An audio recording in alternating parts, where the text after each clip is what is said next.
So with so many people toasting the work of yourself and your team like this, it's hard to believe that there are a handful of even saying bad actors. I describe them as bad actors, but I think that's very generous. People who do seem to have a very active, definitely a poisonous vendetta against yourself and deeply resent these projects and their success so far, aren't they? They don't hate me so much, it's toxic. They want all the other fans to be deprived of them. That's what's toxic. It startled me. A vendetta of hate, an ongoing vendetta. Write to BBC Anti-Piracy and tell them to stop Ian Levine because he's using BBC copyright and he has no right. Stop him. Never mind the pleasure I brought to people. So I had to write to BBC Anti-Piracy. So how do you know? How do you know though, Ian? How did you become aware that these people, because we don't know their identities, do we? How do you know that they contacted the BBC? Because I have thousands of people who love me and support me, thousands, and because they took screen grabs of the campaign under the name Anonymous, I urge you to write to BBC, to Anti-Piracy, and stop Ian Levine in his tracks. That's what they're saying. I want to just reason with someone and find out why they're being so evil. But they call it doxing and breaking the law. It's not. I'm not breaking the law. I don't want to get the guy's identity, mainly so we can stop him coming back on my Facebook group. These creeps put fake names up and creep in to try and steal my work. So this is somebody who's created an alternative identity, gained access to a private group that you've set up to maintain interest and to distribute your work. I can't accuse anyone. I've made some very bad enemies. That's the point. They've got personal animosity and they want to get at me. And doing so, they don't care what they deprive the other fans of. I'm telling you, we've finished 10 episodes so far. 8 have become public. 2 I'm just fixing up. We're carrying on to do 44.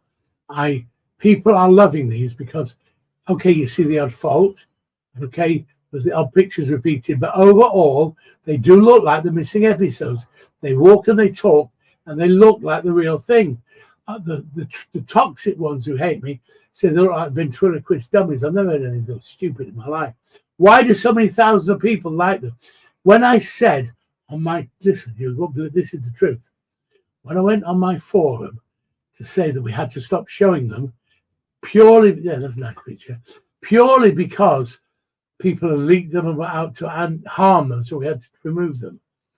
I didn't realize it at first, but 500 different people emailed me, messaged me on Messenger. 500. All went in spam, that's why I didn't find them. They didn't go in message requests. You got messages, then you got message requests. That's right. Which is usually full of, hi, honey, come and suck my tits kind of rubbish, kind of porn rubbish. You can send all those to me. I've got 500 messages in my spam saying, Ian, what a horrible thing they've done. We love seeing your reconstructions.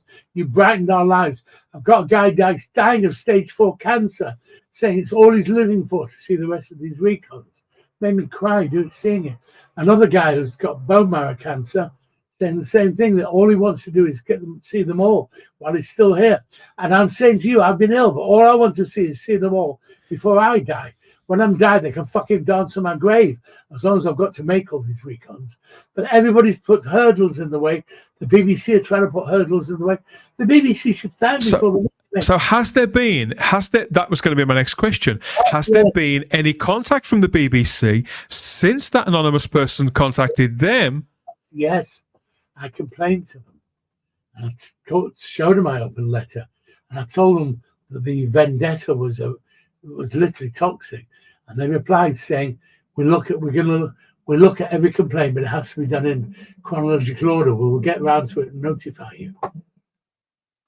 Very, very cool, calm, and standard letter. I mean, in the last 18 months or so, what I've noticed, because I joined it pretty quickly, was that you've built a very robust, entertaining, and lively forum on Facebook long before these projects started. So when you started this process of bringing all these episodes back to life, it's positively exploded with interest in there and brought a lot of not just affection to the surface for yourself and for the episodes, but this huge drive. It's like an engine has started working and people pulling together for the interests of the majority. And people have been enjoying these episodes together, haven't they?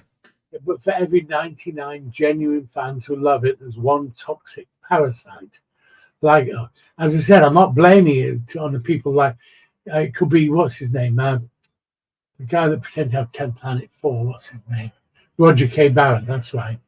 Yeah. Who's had the live wrong media. There's also another one who called himself Twatish Davros, who actually once sent me an email or Twitter thing saying, you should have been in Auschwitz, you'd have been gassed twice for being a Jew and for being a fag. That's what he said. Yeah, it just goes to show what creatures there are out there. Doctor Who people are not all nice. They're hateful, despicable, loathsome. They've all got upset now because I refuse to show the episodes to anybody that doesn't at least show me proof of identity, like a passport or driving license. They all said that's illegal, I shouldn't do it. But everyone was happy to do it, except the ones with something to lose. Now, I only asked for that because trolls wouldn't do that, would they? If a troll is going to come onto my forum, call himself Andy Brown, and steal everything and make a mockery of me, then that troll is not going to give me a passport showing Andy Brown or a driver's license, are they? Because there's some sad trolls. That's why the letter to BBC Anti-Piracy was called Anonymous. Do you understand? People, Andy Brown, I don't know who he is, but I know he's I mustn't use that word. We can fill in the blanks on that one ourselves, Ian. Look, let's backtrack a little bit, because obviously you've got the forum there. But you have had to, sadly, haven't you? There's one last one. He put a thing in last week. I showed to everybody, where he said, "I've shared your things all over the internet. You can do nothing about it. Fuck you, Levine." And somebody else has done a stack called Ian Levine, but Lavigene, Levine, like Avril Levine. Oh, okay. Just to get at me, you know what I'm saying? So you've got thousands of people who are on your side, in your corner, yes, who are financing, supporting, enjoying all of this content. And are not backward in coming forward and telling you this. People are expressing their affection publicly too, aren't they? So you've got that masses of people, but you've got 3-4 people going out of their way to destroy it all. Listen, here's where it gets ugly. Listen, I've spent 20 grand already. I've got to find 40,000 more to finish the ones I want to make, because 44 episodes are not animated and missing, like the Master Plan, the Massacre, the Death Makers, Marco Polo. They're the ones I have to do first. Now, I've struggled. I raised money by selling off royalties in advance. I went to a lot of trouble to get the money, and few people did chip in to get the money to pay for this. Now, since all this trouble started, I'm asking, some people can only chip in 15 quid or 20 quid because they can't afford it anymore. Some people have chipped in 500 quid. A lot of people are trying to help at the moment. And already the trolls have started. Levine only pretended that his things were stolen so he could ask people for money. Can you believe that? Oh, I see. I mean, I don't want to ask people for money. So they pushed you into that corner in the first place, and now that you're yes thinking creatively about ways that you can move on and still get this stuff made effectively and without bankrupting yourself, they're trying to push it even further. We put our heads together to come up with how can we trust people. We decided if people are going to make a financial contribution, they're not likely to be a troll, are they? No. Unless a troll's so cynical that he thinks by paying 20 quid you can get him. I still need to see some proof of ID of real people, not fake names. So I made the offer. If you can afford to chip in, we formed a new group called Contributing Members, to the AI Recons. So if you can afford to contribute anything, then I'll let you into that group. You can see them, hoping we can keep the trolls out. That's the problem. If the trolls come in, we have to close it down. There's no choice. I can't have them spread everywhere. I really can't. It's not fair. Why should we spend 60 grand overall, bring 44 episodes back to life, to watch someone else just abuse them. Why should we? No, I I'm agree. not- You've got to have some sort of guiding principles. Not under any obligation to give away free, but I did. I gave them to all 5,500 members of my Ian Levine group. Now, if you're watching this and you think, I want to see these, here's what you do. Join the Ian Levine Doctor Who group first. Because if you don't join that group, you're never going to see them. And then if you join that, then you'll read what's going on and you'll see ways, if you want to chip a small amount in, you can. And I promised even that everybody else, eventually, when the people that have chipped in have seen them and stuff, we might release a few publicly, even though we know it will lead to them being used and cheated. We've asked nicely of every member of the group to be politely and considerate, not to abuse our good faith. I've asked them nicely. Some people have no conscience at all. A guy did a wonderful, wonderful open letter called An Open Letter to the Trolls. Did you ever read it? I did see that, yeah. Fantastic. I said to the trolls, okay, you've had your fun with Ian Levine, an elderly sick guy who's had a stroke and survived and all that stuff. Fine, have your fun. But in doing so, you've destroyed it for thousands of fellow Doctor Who fans who are loving every minute of these recons. We're giving them something to hope for, something to live for, something so much better than what the BBC. It's brought people together, Ian. It really has. My group is the best group on the web. Definitely, it's full of nice. The last thing I saw that unified Doctor Who fans like this was the watch-alongs during lockdown that Emily Cook organised. Look at Gallifrey Base. Gallifrey Base is a viper's nest of toxic, absolute animosity all the way through it. They hate me, which is why Richard Bignell is their prime supporter, because he used it as a platform to slag his lies off about me. But luckily, I get copies of them and I get the screenshots and I put them on Twitter and on my group and I answer them. He said Levine's trying to claim Truman assignment.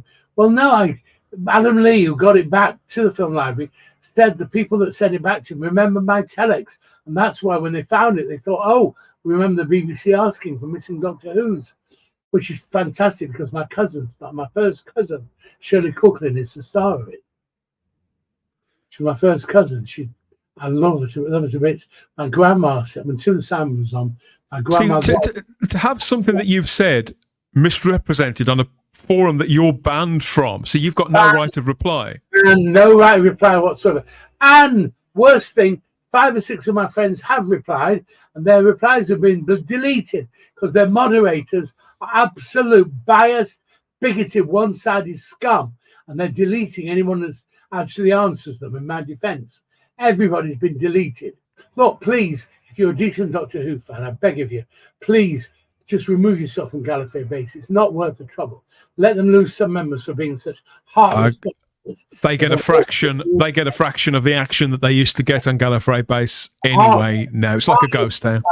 Heartless scum, mainly populated by Jodie Whittaker fans anyway, which is why they hated me for the word. All 6 of them have accounts there. Yeah, you're quite right.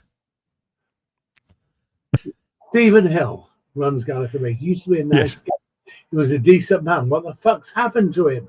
What's possessed him to actually run a despicable, biased, vicious nest of vipers like that and not allow people the right of reply?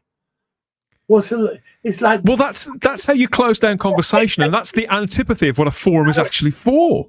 Gallifrey Base is a fascist. It's the most fascistic group of Doctor Who fans has ever existed, ever. Fascists and scum. It is somewhat strange to pay a passing visit now to Gallifrey Base compared to the place it used to be. Never mind Outpost Gallifrey, its predecessor. You don't half understate things. Here's me going fascist scum, and you think, well, it is a little bit maybe strange, you know what I mean? Saying the same thing, but I'm saying it in an uncensored, outspoken manner. They hate me for being outspoken. That's the number one reason, as you see my open letter to the BBC. I'm nobody's yes man. I speak my mind. If Celestial Toymaker is absolute shit, I come out and say so. And they'll cringe because that's the last thing they want me to say. Russell Minton doesn't want people refusing to buy it because Ian Levine seen it and criticised it. That's desperately what he doesn't want. But Russell Minton shouldn't have fucking commissioned such a piece of garbage in the first place. And Mark Hayes should be supporting him on it. You bring the fire, mate. I'll bring the ice. That's how So it'll work. I wanted to talk a little bit more about this idea that you've been breaking some sort of copyright guidelines, because that's something that you could say is a real kind of bad faith argument and woolly thinking at best, because people initially, and this is what I noticed, Ian, as soon as you started putting out these recons, people did start mentioning loose cannon, and you mentioned Rachel Brindle earlier on, so I wanted to get this up on screen because Rachel has responded, hasn't she, and come out in your defence. So we've got this quote here from Rachel, the founder of Loose Cannon. People won't recognise Rachel Brindle because she was Rick Brindle, who changed sex, he's a transgender. He realised he's a woman, not a man. Anyway, Rick Brindle was the founder of Loose Cannon, but he is now Rachel Brindle. So, of course, I always refer to her as she, because she identifies as a woman, and that's her choice and her lifestyle. We must respect that. So, Rick Brindle was the founder of Loose Cannon, but is now Rachel Brindle. And Rachel here says that I have seen every episode of Ian's AI reconstructions, and I am thrilled by the team's work, and I really enjoy them and highly recommend them to all fans who love the original format and charm. Furthermore, I am claiming here and now that I fully support Ian, and I do not feel that Loose Cannon's work has been used or stolen in any manner whatsoever. I mean, what she's saying is that basically I have utilised the pictures they made to animate, but they're not being used without their permission, and they're not being stolen. Now, Richard Bingle accused me of stealing them. All my recons are nothing more than just Loose Cannon with a bit of AI applied. That is the most idiot. Anyone that knows anything about AI, you don't just press a button and attach it. You have to go through every shot and adjust it.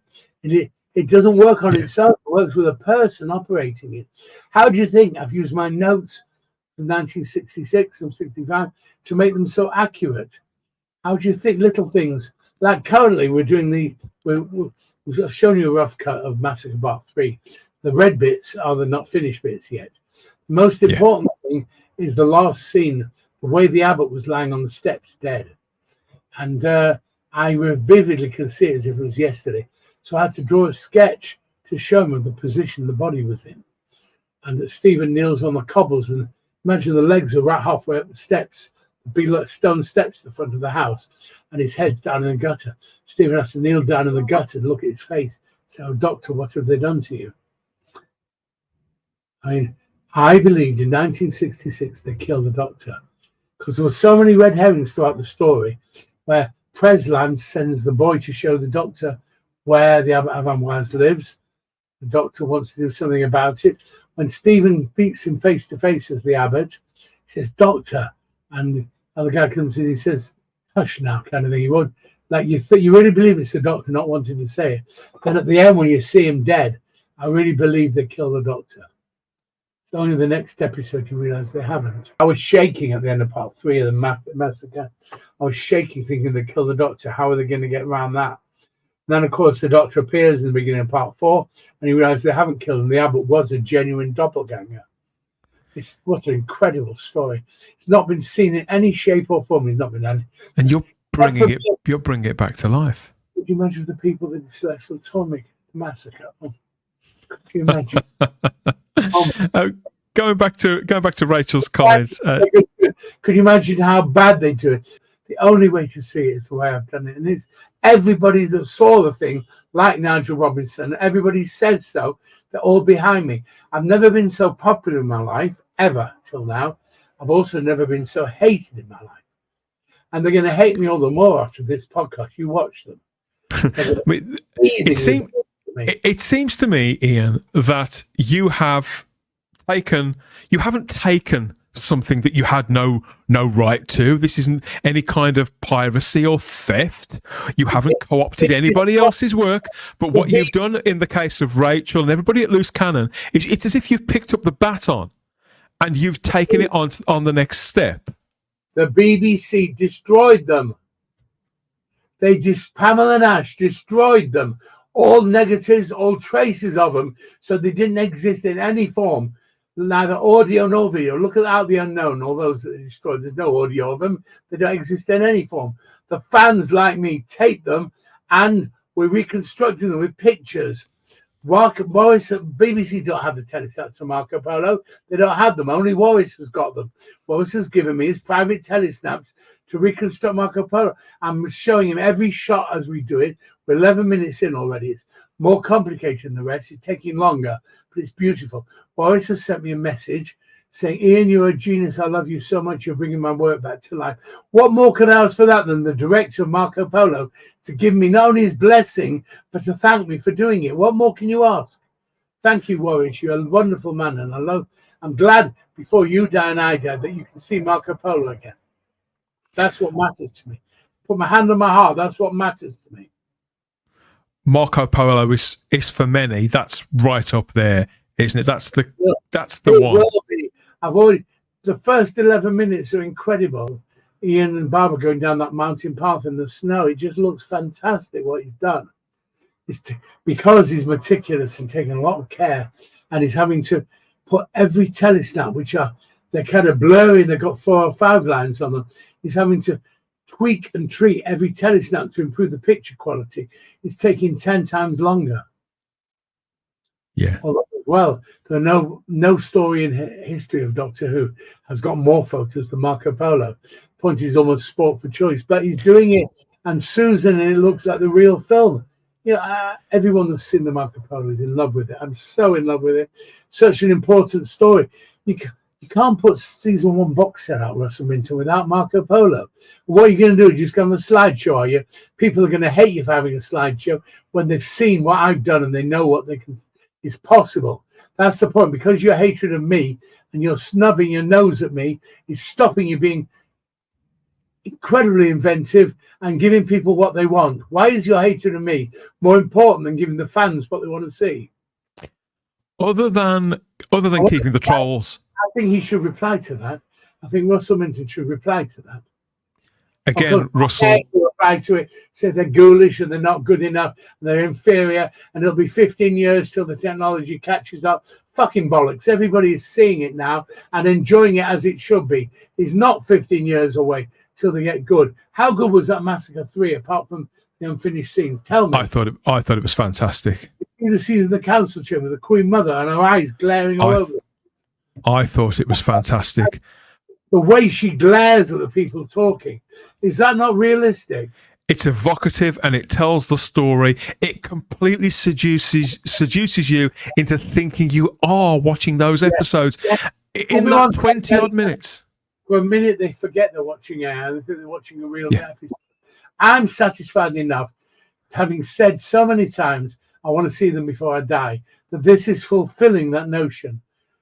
It's human nature. It's human nature, Ian, that the spell won't work for literally everybody, but it works. It clearly works for the overwhelming majority. So why some tiny people would feel it necessary to try and to shut it down? Yeah, that's what I find hard to understand.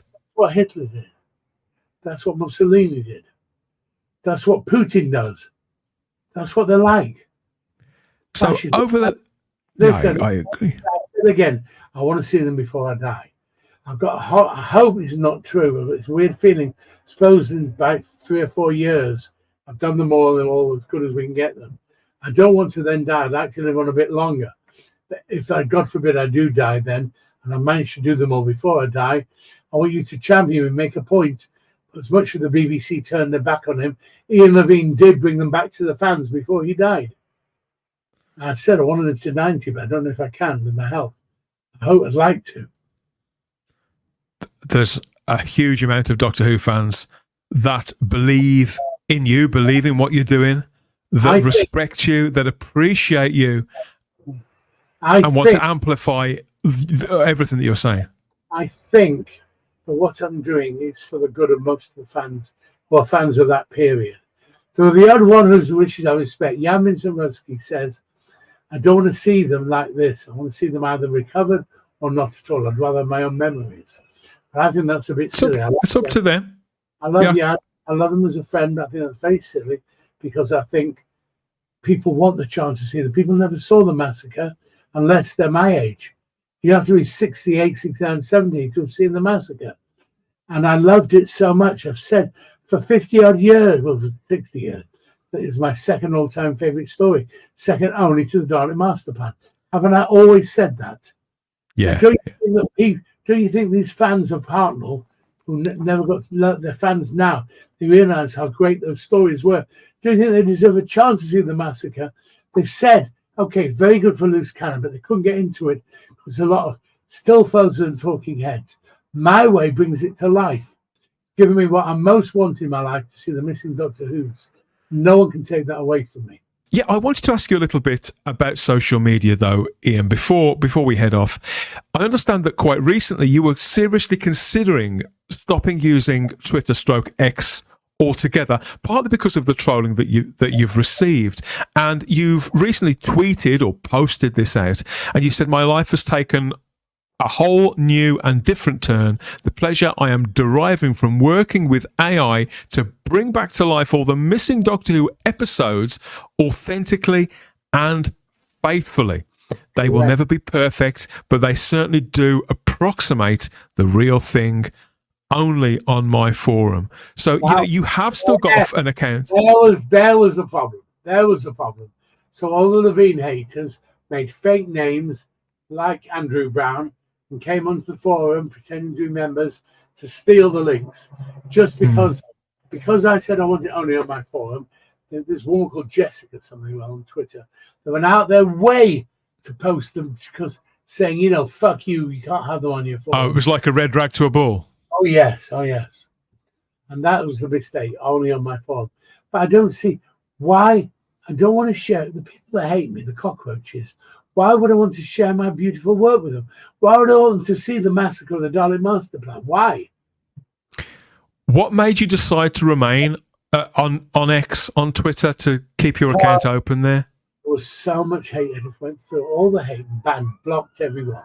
I'm now blocked. That's healthy. I blocked over 1,000 people on Twitter, like Benjamin Cook, people like that. I don't want to see what they say. There are people on Twitter just to hate me. I don't care. I don't want to hear it. I'm not open-minded enough to hear it. You can get out of my life. I don't want you in my life. So just block them. That's it. Fuck them. Fuck them. They're gone. History. So you can get on with doing the things that you want to do, with spending your time in the most. They stew together and form a little secret private group. There's a group already pretending to copying the picture of my Ian Levine Doctor Who group, but with that Chris Stone started it, and they hate me, so they're pretending to be my real group, and they're slagging me off all the time. You know what I'm saying? They're trying to get Twitter out for impersonation, but Facebook haven't removed it. But at least I've written to BBC Anti-Piracy and told them the other side of the story. Because at the end of the day, I am willing to go to court to argue that I saved the stories from being this story by spending $100,000 with the BBC. I single-handedly returned 21 episodes, and I stopped 150 from 21. It becomes 170 from being junked. I stopped them.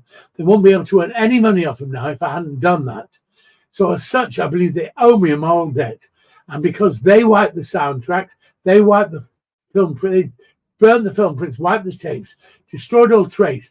If a fan now wants to reconstruct it with things they've done that the BBC didn't have, they have no legal right. They have no moral right to stop them.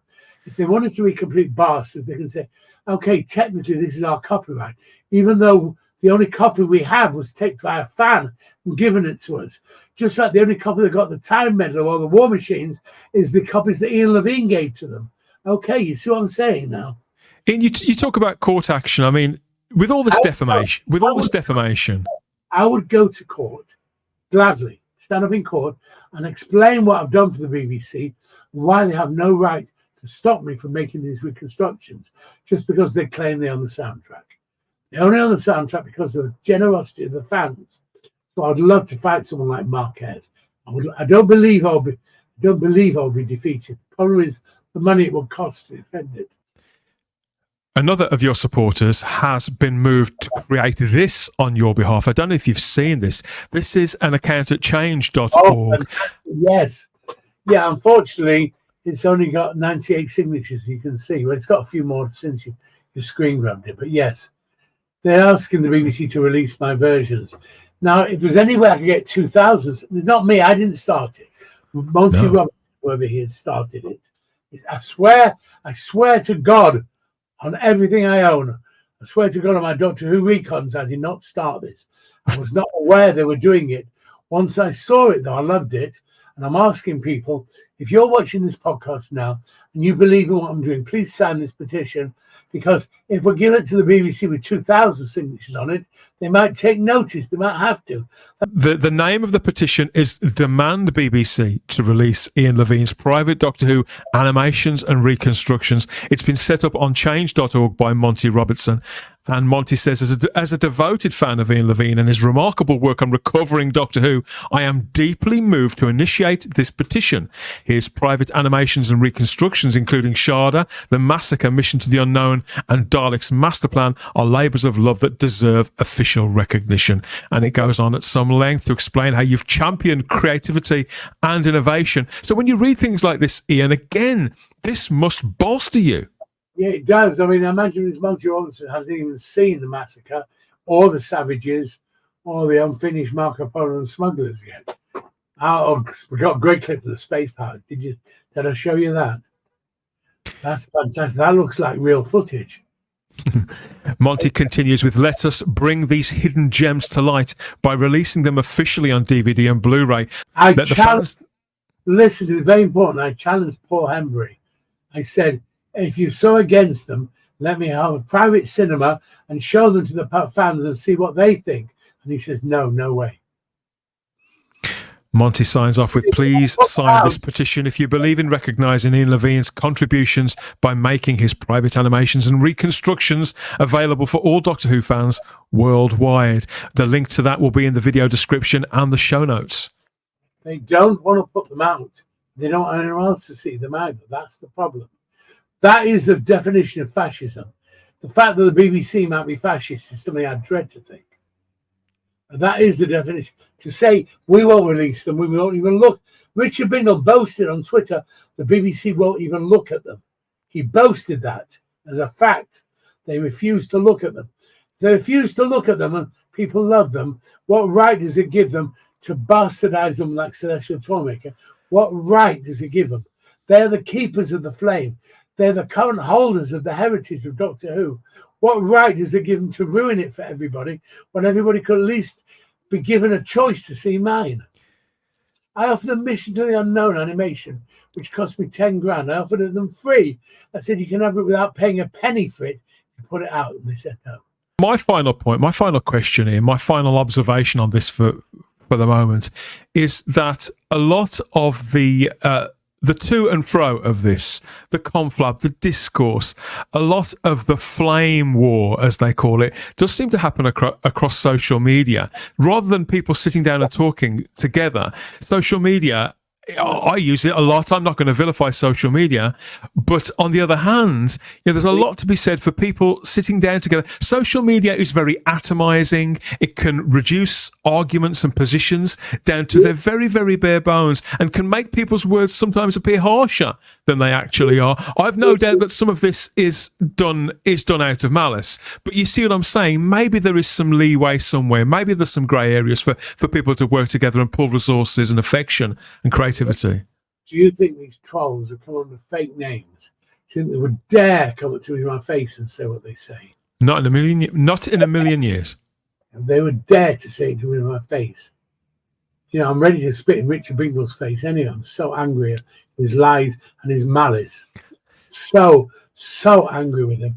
I don't see how anybody that works for the BBC could dare to create such a vendetta of hate.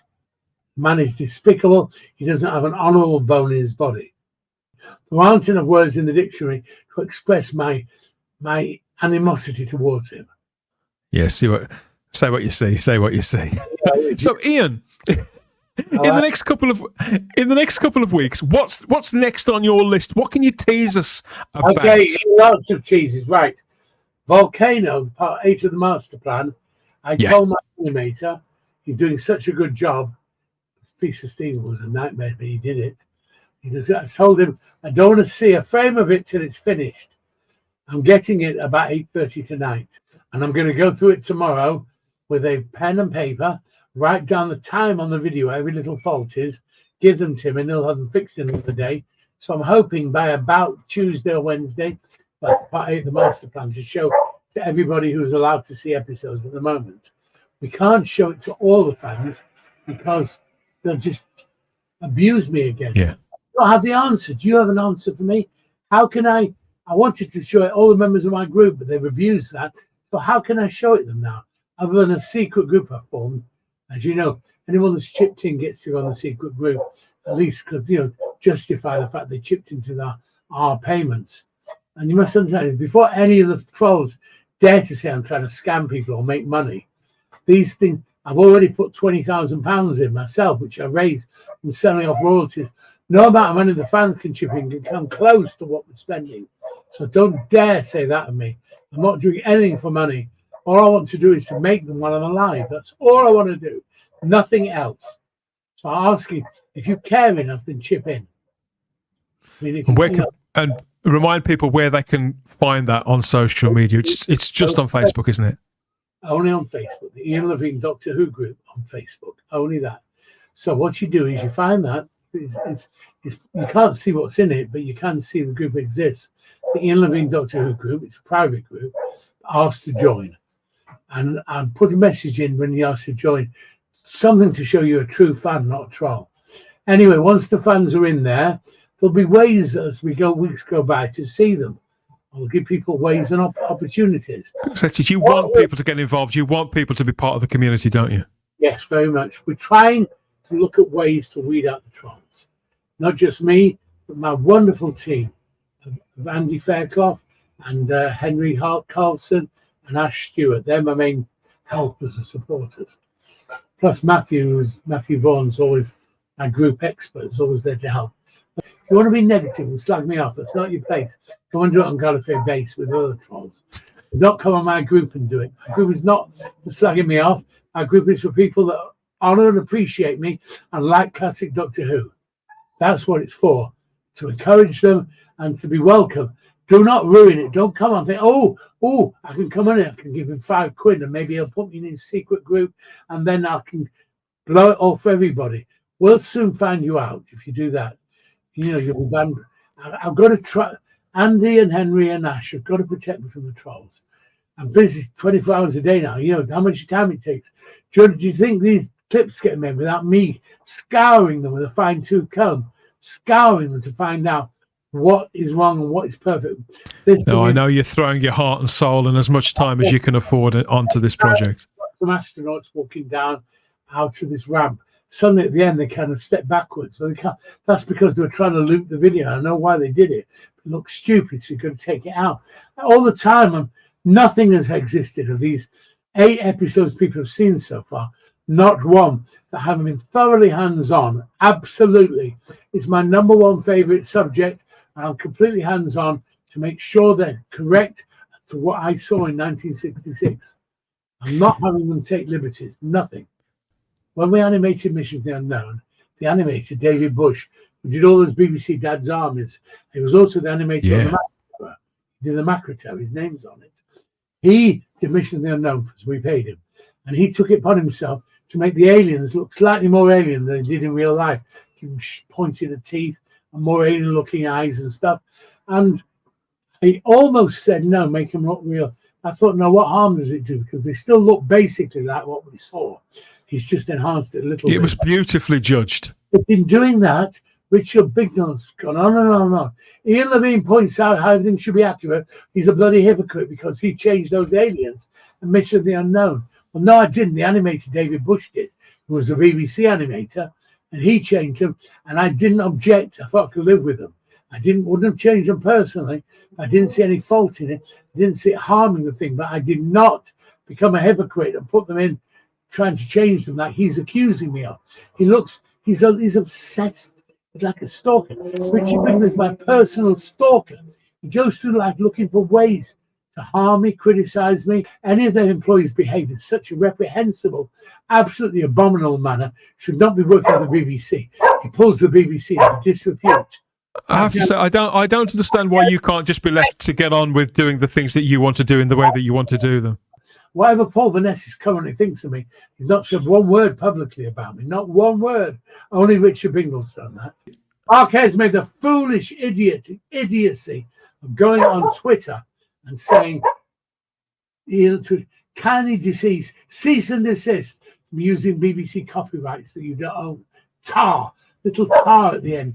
I don't care if I never speak to Marquez again for the rest of my life, which I certainly won't after what I've said about him. I don't like being an arrogant, pompous prick with me when the audio that he works with has been given to him by the fans. He's got no fucking right to take this copyright stand. He has no right at all. I don't hate him like I hate Bingo. I don't hate Mark. I just think he's completely delusional and misguided. I don't hate him. As ever, Ian, we wish you the best of luck with these continuing efforts. We can't wait to find out what's coming next. You have our support always. There are links in the video description and the show notes to the petition, to your Facebook groups, your social medias, to everywhere that we can send people to support you, to read more. We cannot finish without talking about last Saturday's episode. 73 yards. I sat there on my own going, oh my God. I thought was just absolute fucking incredible. How the person that wrote Space Babies could write that is totally beyond me. So, okay, this is 73 Yards by Russell T. Davies. We haven't reviewed it on the show yet. You have the first word about this. You give us your first review. Fucking incredible. Mysterious, spooky, really, it reminds me of the Unknown episode. It chills me to the bone. You've got this mysterious woman in the distance. The doctor's vanished. Blackie vanished in the Abandoned Planet, part 11. Of the master plan, the plot, the way he vanished, it leaves. That's what the whole plot's based on. He's not there because he's vanished, and she has to live her life out. And this wonderful politician, and you won't know much about Lost in the Dark Dimension, which is the 30th anniversary special that we recreated with Adrian Wigglesford, who wrote it. Adrian's actually acting in it as a cameo part. We reconstructed it as a recon, and we're gonna, when we finish the missing episodes, I'm going to do that one.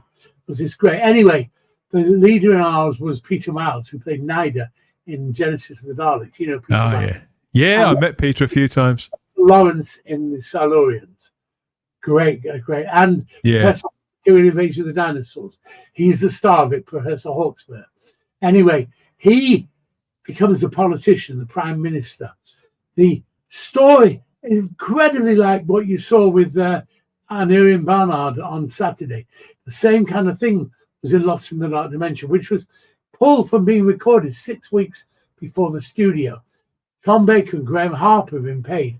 Tom to be the star of it, Graham to act in it, to direct it. They've been paid and they got pulled out. Anyway, that story was about a politician, much like Ian Barnard. So, yeah, this 73 Yards was steeped in so much, but it was chilling when her mother runs off. What did the woman say to the mother to make her run off? What did the hitchhiker, who was that Susan Twist again, what did he say to her to make her run off? Screaming. I don't understand. I can't imagine. It's just mind-blowing. It's an actual mind fuck. It really is. Just incredible. And is this right up your street then, this model of Doctor Who, to the chilling type? Yes. It's fucking brilliant. I loved it. 10 out of 10. 10 out of 10 for 73 Yards. Enough to readjust it. Space Babies almost lost my faith in you, Doctor Who. I was going to ask how you enjoyed the series up until then, because the last time we spoke, we were previewing the whole lot, weren't we? Hated Space Babies. More than hated. I hated it more than Fear Her. Hated it more than Orphan 55. And that's bloody stupid little Space Babies. I don't care what Russell's idea was. Pathetic. But I quite like Jinx Monsoon in Devil's Chord, except the dance number at the end ruined it for me, completely devastated me. It was Doctor Who meets Glee. That dance number at the end was fucking ill-timed. And why I'm upset with Russell is because Disney spent millions on advertising. He holds the future of our beloved show in his hands. Yeah. Knowing that, how could he make a show like 73 Yards before he even made Space Babies, and then start with Space Babies? Okay, he can't start with 73 Yards because the Doctor's hardly in it. But now why start with Space Babies, which is shit, when 73 Yards is an absolute fucking masterpiece? It's Turn Left Meets Midnight. Russell T. Davies is his best. Shows he's a genius. but no genius would start with bloody Space Babies. Oh, is this a good time to tell you that I enjoyed Space Babies quite a lot? In fact, I know I've enjoyed the whole season. How are you finding the new Doctor and Ruby? Do you think they're gelling together? I wasn't sure Ruby at first, but she won me over last Saturday. Her performance as she aged as well, and the whole bit in the stadium, the 73-yard bit, she was magnificent. She's a great actress. Ncuti I wasn't sure about because I didn't like him in Sex Education. And I saw him in the Romeo and Juliet clip in Prince Charles's coronation. Yeah, the coronation. I thought he can't act, but he is. He's very good. Anyway, Ncuti has won me over a bit, but because it was the last week's Boom, Stephen Moffat at his best. That was brilliant. To have Boom, I don't believe he even topped it with 73 yards, but they did. So I'm enjoying it again. Yeah. Oh, I'm pleased to hear that. Now, you know enough about me. You know that I'm nobody's yes man. If I didn't like it, I wouldn't be saying I did. You know that. If something's shit, I say it's shit. I'm Ian Levine. I'm known for it. These were not shit. So do you think Doctor Who could be in better health than it was? Well, it couldn't have been worse under Jodie. And very true. I like the giggle very much. I love the giggle. I was only lukewarm about the Space Beast, and I hated Wild Blue Yonder. I thought it was horrible, horrendous. Hated it. I love that as well. That's my personal opinion here. Yeah, of course. I do think the mentality of opening the Space Babies, when so many hip teenagers in America tune in now through the advertising, and they'd be driven away in that. If an episode of The Style, 73 Yards, had opened the show, they would have loved it and stuck with it. It would have been huge. But because they all turned off in droves to Space Babies, it was a badly misjudged mistake. It should never have been made. Russell T. Davies needs a script editor above him, not below him, to actually say, look, Russell, you can't do this. You need to stop here. Someone needs to stop him from his excesses. Too much transgender, too much gay stuff. I mean, I'm gay, but I don't need to see it rammed in my face. I don't need to stand on the soapbox and say, hey, everybody, I'm a homosexual. I am, but I don't need to say it. Neither does Doctor. Doctor Who doesn't need to talk about pronouns, they or her or him or anything. It doesn't need to be. Can you imagine William Hartnell's day, any of that? It's strange to think we're halfway through the season as well, isn't it, Ian? That's my just like you said. That's my other complaint. If Disney gave all this money, they could have at least made 10 episodes. Making 8 episodes is a cop out. It's cheap shit. It makes me angry because, there we go. 8 episodes already. One hasn't got Ncuti in it. Why can't they just give us what we want? Give us 10 episodes at least. Even Chris Chibnall gave us 10 episodes, for God's sake. He's the worst showrunner the show ever had. Russell, I hope you hear this. Give us 10 episodes, not 8. Do what the fans want for a change. I thought you may bring this up, and so I've actually managed to find out a quote here from Russell T Davies. He said last year, it takes a while to get the Empire in shape, but that's a serious plan. Annual Doctor Who, no gap years, lots of content, on and on. Okay, that's fewer episodes than the last full season, but give us time, we have plans, and that's a promise. So he gives us babies to open with, please. He could have made 10. He should be giving us 12. 13 was perfect. When Christopher Eccleston came back, Rose, 13 episodes to Parting of the Ways. 4 series of 13 episodes over 4 years. Why did it have to change from that? Because the final of those 4 years, which was Journey's End. Journey's End, yeah. The final one was the first Doctor Who episode ever to be number 1 on the TV charts, to have an AI appreciation index of 93. 93? Wow. Yeah, Jodie Whittaker had 68. Making it the most appreciated by the public episode of Doctor Who ever. And you made that the end of 4 consecutive seasons of 13 episodes. Hire more people, but make more episodes. Have a few weeks off. Let Stephen Moffat temporarily step in your shoes. Make more episodes. 13 episodes a season. Not 8. Even Star Trek makes more. Make more episodes, Russell. Stop grinning and just get at it. Why are you showing that picture? You look so smug on that picture. The problem is he looks smug on those pictures. If you look at the side of his face, it looks like he's got spittle on the side of his face. I think it's just where the light is falling. It looks like he's grinning in smugness in a Machiavellian way. Russell T. Davis, give us 13 episodes again. Not shitty 8. 8 is not enough. No, I know that. They all started taking the piss. 18 months is too long to wait. 8 episodes. Save Doctor Who. Yeah. Yeah. 8 episodes is, it's too long. You have been watching and listening to Levine Uncensored here with Type 40. I think we should cheer ourselves up. I want to say a final word, please. Yeah. Yes. To all fans, to all real fans of Doctor Who, yes. Like Martin and Patrick Troughton, and of course Pertwee and Baker, who really like classic Doctor Who. You cannot criticize these recons unless you've got an agenda, because all the people who love the show adores them, because what we've done is taken the pictures and the sound and we've made them move and animated them, so it's like watching the real episode. Never be as perfect. There'll always be little faults that you can criticize. Obviously we can't get it perfect because the episodes are missing, but they're almost not missing this way. So I'm asking you, join my Doctor Who forum on Facebook, the Ian Levine Doctor Who group. Join it and stay with me, bear with me, and you'll find a way to see them. I promise you. You will find a way to see them. The Master Plan Part 1 was our first attempt. And of course, we're much better now. So when I finish the Master Plan, Part 12, we're going straight back and redoing Part 1. Because we've learned in the process of how to make things better that are not there in Part 1. Part 1, if you want to criticize an episode, okay, Part 1 could be better. It still tells the story. I can see many ways now we can improve it, and we will.